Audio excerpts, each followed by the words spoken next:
Hello everyone, good morning. So today we will be discussing about the world of literary arts, exploring fiction, poetry, and the drama.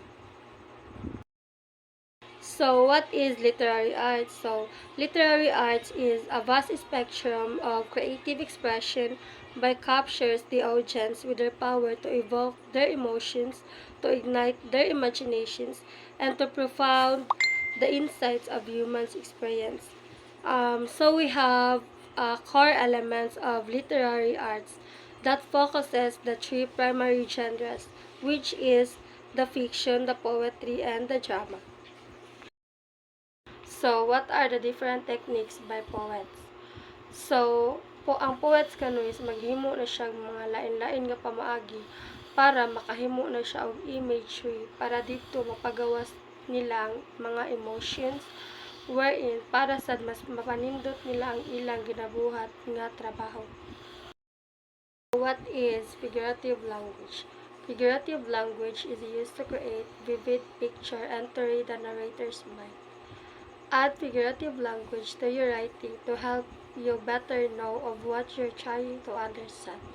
So we have four types of figurative language, which is the simile, metaphor, personification, and onomatopoeia. First, let us determine what is simile. So simile uses the word like or as.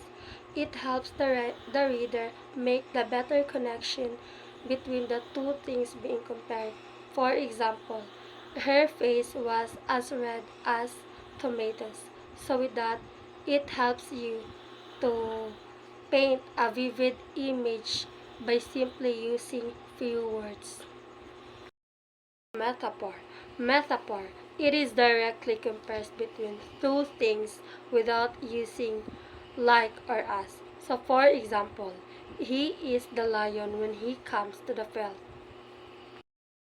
Personification is the representation of thing or idea as a person or by the human form. Like for example, the ocean dance in the moonlight. So we all know that ocean cannot dance.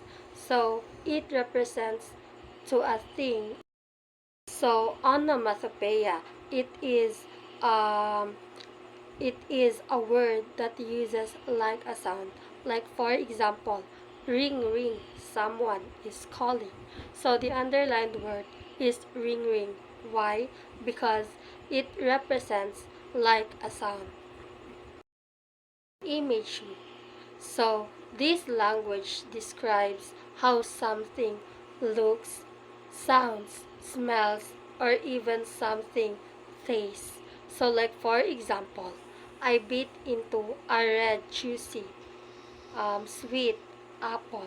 So in that statement, I use red juicy and sweet as a sense of size and taste. So symbolism, it can convey a deeper message through using objects, characters, and abstract concept ideas. So, rhythm and meter. So, rhythm and meter, it is a pattern of sounds within a piece of poetry or within a piece of language. So, rhythm also is a natural measured form. It is also, a rhythm also is using of a sequence stressed and unstressed syllables. While in the meter, it is how many times in one line using the unstressed, stress, and the stress and unstressed syllables. Meter also are more carefully measured form. Like for example, in the I given example in the left side. So, for example, belong. So the word be is the unstressed, while the long is the stress. So belong, belong. So another example is the ribbon. So when we say ribbon, ribbon. So the word rib is the stress, while the bond is the unstressed. So ribbon. So that's why that is a rhythm and the meter talks about. So rhyme is matters on the poetry. So rhyme also it is when two words have the same terminal sound.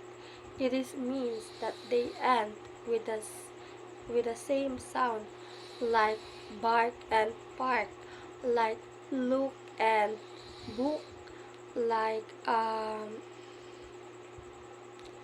like cat and rat.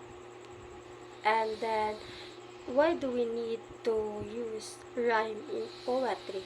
It is to create an echo in the poem, which can leave a lasting effect to evoke the emotion of the audience. And that's all of my part. Thank you for listening.